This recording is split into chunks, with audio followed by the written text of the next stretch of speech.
Hello,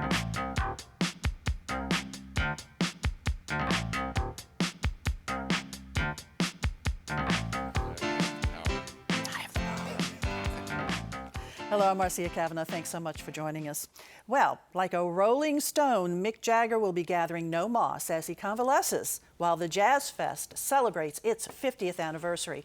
We'll look tonight at some of the reasons that the event has become one of the world's great music festivals. In Baton Rouge, Mayor Cantrell has been joining the chorus of those who want tourism money for infrastructure improvements in New Orleans. Some new numbers are indicating a dip in population in some places, and a closed Treme market may see its fortunes go full circle. All of these stories, plus our Future Watch segment, which looks at the Belle Chase Naval Air Station, are on the flight plans for tonight's Informed Sources. Errol Laborde, producer of Informed Sources, Bo Evans, reporter, NOLA.com, The Times-Picayune, and Don Ostrom, Channel 12's Future Watch reporter. And we're going to go over to Bo first, because the mayor of New Orleans, Mayor Cantrell, has been at the very least dogged in her determination to get some of these tourism dollars brought over to New Orleans for infrastructure improvements, especially drainage improvements. She points out that, the Sewage and Water Board needs the money to improve our drainage system and pumps, et cetera, and she's eyeing some of these tourism dollars to come their way. Now, there have been some negotiations between her tourism industry, but still, she said, I've got to push this through the legislature. So how is it all looking? Yeah, dogged's a good word. I mean, she's been very passionate about this subject since she got into office almost a year ago now. And, so long story short, and we'll get to some of the details, but there were some important committee hearings at State Capitol on Monday and Tuesday.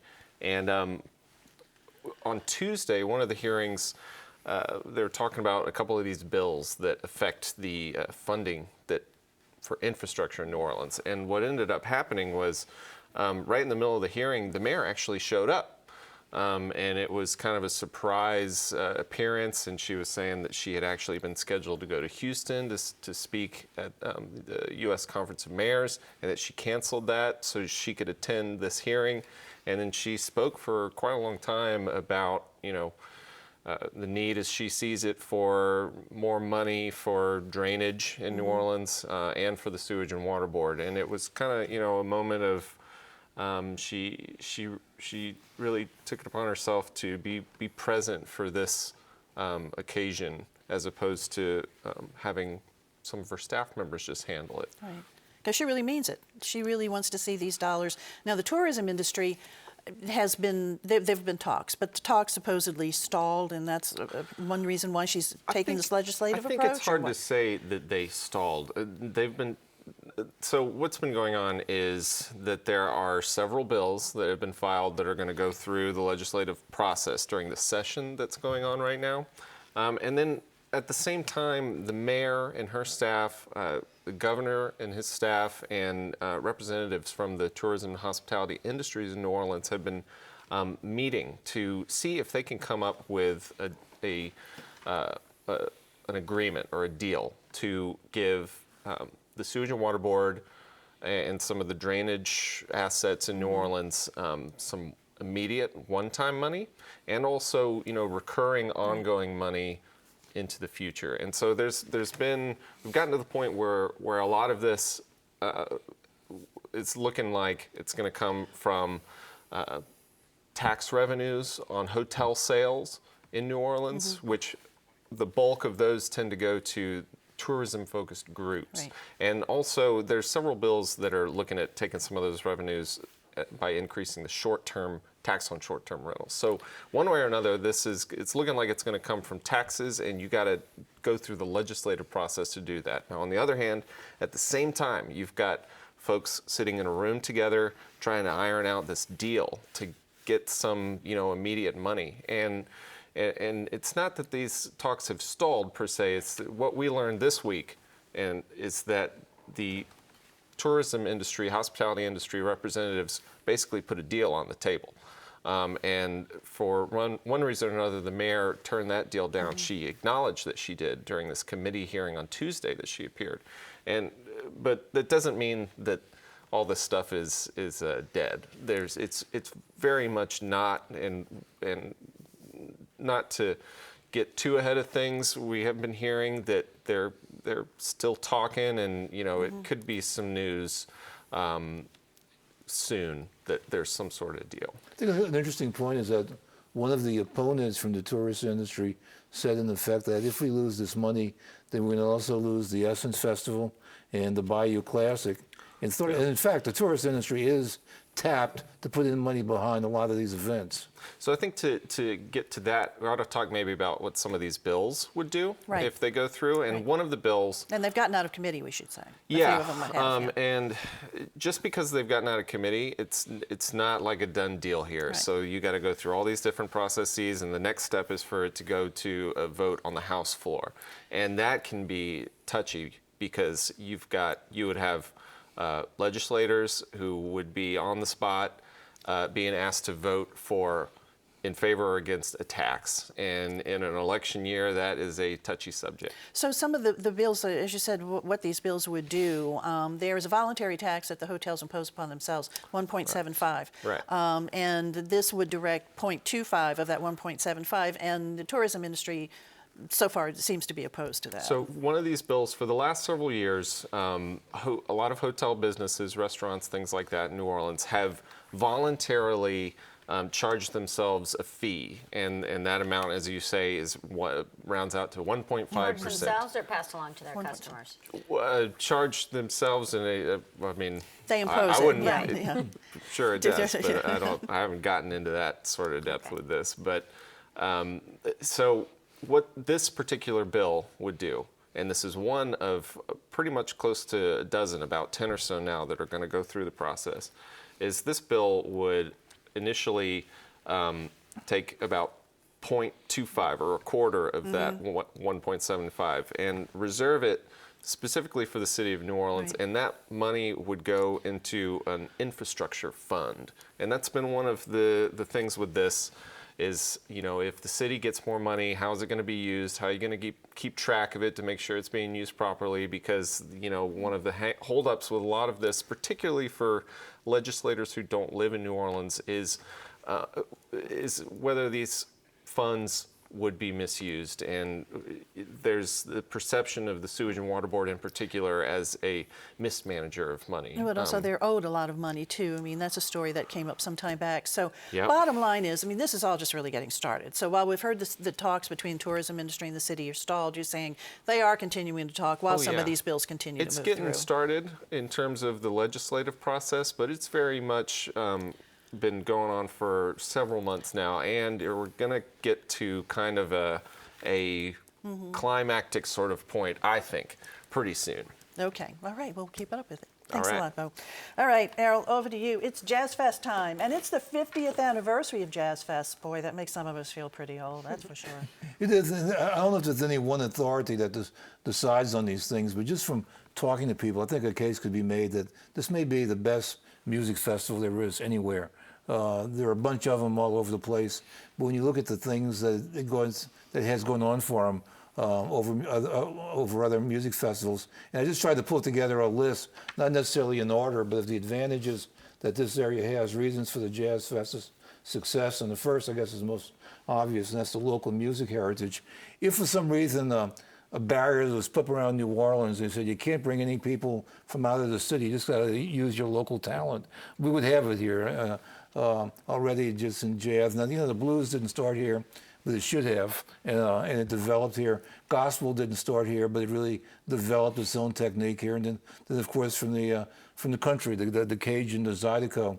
So we just have such this great tradition, and also the Mardi Gras Indian music. I don't know if any community. Hip hop also. I mean, excuse me. A very Hip-hop strong and music. Hip hop, Hip-hop. yeah. And so I don't know of any community, especially outside that has so many strains of music that started in the area. And so we certainly have the culture. That alone doesn't guarantee success, though. But I think what does is the next one, the fairgrounds.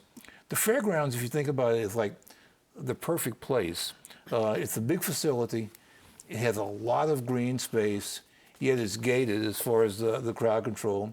It also has indoor space with the clubhouse and all in all those areas. Has a lot of parking space, not enough, but has a lot of parking space, and it's just in a good location.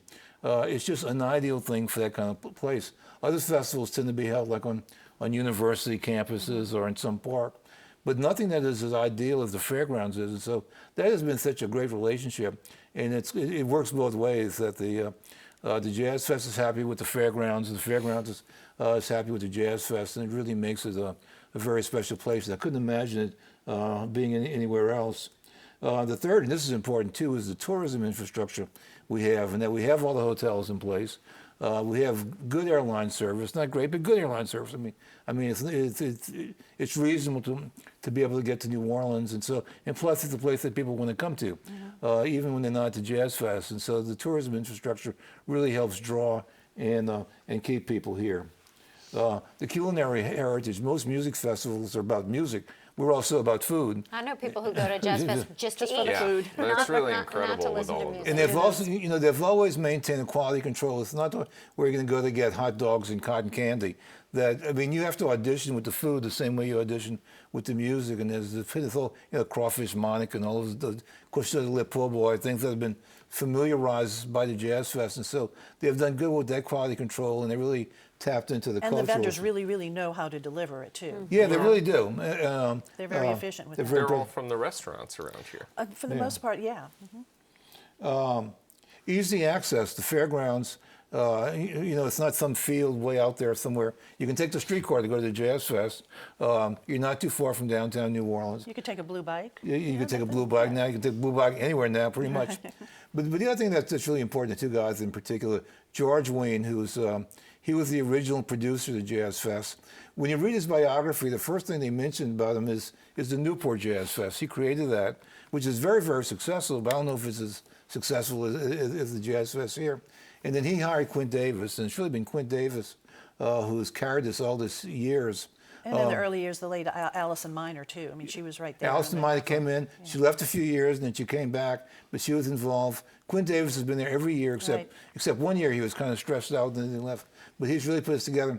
And Scott Aegis in the Advocate today has like a chronology of a year by year of the Jazz Fest. And there have been some tough years. There have been years with financial problems and weather problems and just a lot of issues. But certainly what's developed is something that's very special. It is, and we're all really proud of it and very happy that it's here. And it's, needless to say, it's got a real positive economic impact on the city too. So it's a major impact. And the combination of that, in Mardi Gras, just think about the first quarter of the year, what a bounce that is for the city. Well, people come to it from all over. I know I have a group of friends that come literally from all over, England, California, Michigan. They come down every year. They've been doing that now for going on almost 30 years. And then another group of people you don't hear as much about are people in the music business who are essentially music scouts who are looking for recording contracts or for club contracts. And so there's a lot of that goes on too. So this weekend's going to be gorgeous. Let's hope next weekend will be too, and that it'll be a very successful 50th anniversary for the fest. Happy birthday, Fest.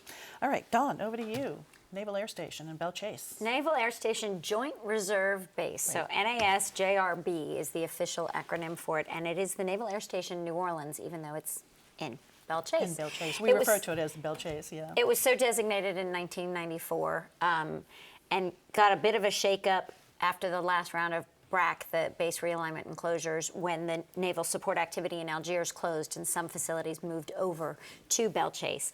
It is, Errol and I started talking about this story just because we had both noticed more fighter jets flying over the city. It seemed like an unusual number. What's going on? Well, what's going on is it's whenever constantly... there are a lot of fighter jets flying over the city, you kind of worry. Catches your attention. Your windows rattle a little bit. It is very loud. Yeah. The activity there is constantly varying because they are an operational training center. There's a Navy squadron that's a C-130. That's one of those cargo planes based there. There's also a Navy fighter F-18 fighter jets based there, Marine helicopters and logistics squadrons, Louisiana Air National Guard F-15s, and the U.S. Coast Guard Air Station. But they become a training facility for other groups. For instance, 2 squadrons out of Canada used the facility last year, and they come in for at least 2 weeks, usually much longer. Detachments come in and train, and depending on the kind of aircraft and the pilots who are flying them, they do venture over the city, and they use the Mississippi River and the Superdome and things like that as navigational sites. They're easy to spot from the sky. So it depends on who they are and what they are as to what flight paths they can take. It's a beautiful training facility because there are so many routes they can take directly out over the Gulf of Mexico. There are, at any given time, about 3,000 people working there, as well as 3,000 people working, 2,500 reservists on a monthly basis coming in, 2,200 people living on the base there. But there's a new plan underway with Plaquemines Parish, Port Harbor, and Terminal. They're exploring the idea of kind of a government, commercial, and Navy entity, and it's gone up through the command all the way to the Secretary of the Navy. They would use the shorter runway there for cargo flights as well, and develop that area in the very close to the mouth of the Mississippi River for some cargo transport.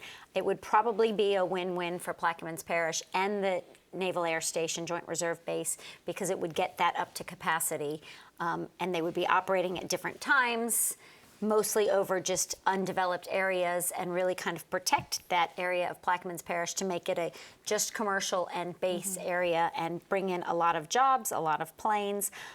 As I said, it made it up through the Secretary of the Navy last summer in July of 2018. The conceptual proposal was approved, and they're still studying whether or not this is something that will go ahead.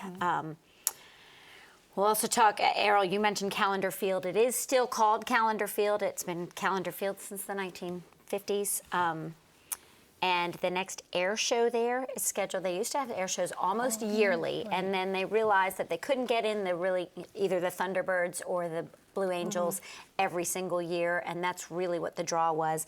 The next air show is planned for the fall of 2020, and the Thunderbirds are scheduled to come in for that show. You can imagine all those years when Cuba was perceived as more of a threat, how important that was. Well, you know, not just Cuba. During Katrina, 10,000 personnel came in right there at Belle Chase, and 8 million pounds of relief supplies came in through that base. So it really is an important area that we don't hear that much about. Except when the planes are flying overhead, so reminds us that they Right, do. it's also home, you know, NCIS, the National Crime, not the television show, Yeah, the but the actual real thing. NCIS operates there. Navy operations centers, every single branch of the military has operations. So it's really vital to this community. So basically, that's what we're hearing when I hear the helicopters and the jets zooming by. They're training. They're training, or they're doing. The Coast Guard station there is one of the busiest in the country, doing rescues out in the Gulf of Mexico. Oh, they do operations. I heard They one do of those operations from helicopters there and training. at 1 o'clock in the morning this morning, and I just wonder, why are they testing their helicopters at They 1 might o'clock not have in the been morning? testing. They might have actually been rescuing someone. Maybe something was okay. Were you already up at 1 in the morning, though? It woke me up. It woke him up. It woke him up. Well, once again, for the Naval Air Station, it really is a vital part of our community. And I will keep you posted on the joint venture between Plaquemines Parish and And remind us the about reserve the air station. show too when Yes. it comes around, because those are really fun By to the way, see. they can make all the noise they want. I like having them there. It's fun to watch them buzz over, for sure.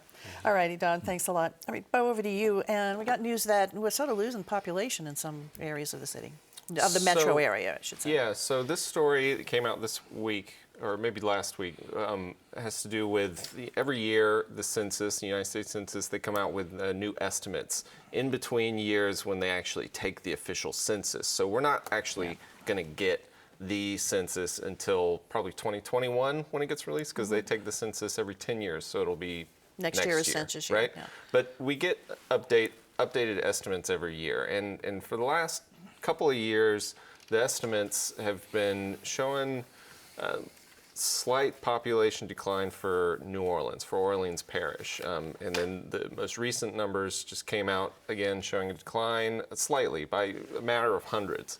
And so what I'm told when I ask folks who know more about this than I do is that you really ought to wait and see what the 2020 numbers are going to say, because those are the hard official numbers. And you know, when that happens, that they're going to take a closer look at what might be driving some of this. And basically where we're at right now is we've got, according to the estimates, about 3 391,000 people in Orleans Parish, and that's been up from the 2010 census by about 47,000, but still pretty far down from there were like 4,800 or 485,000 people pre-K numbers, pre-Katrina. But basically, the population of this city has been growing on average annually, according to these estimates, by about 7,000 each year, and that's like a very rough estimate because you're looking at,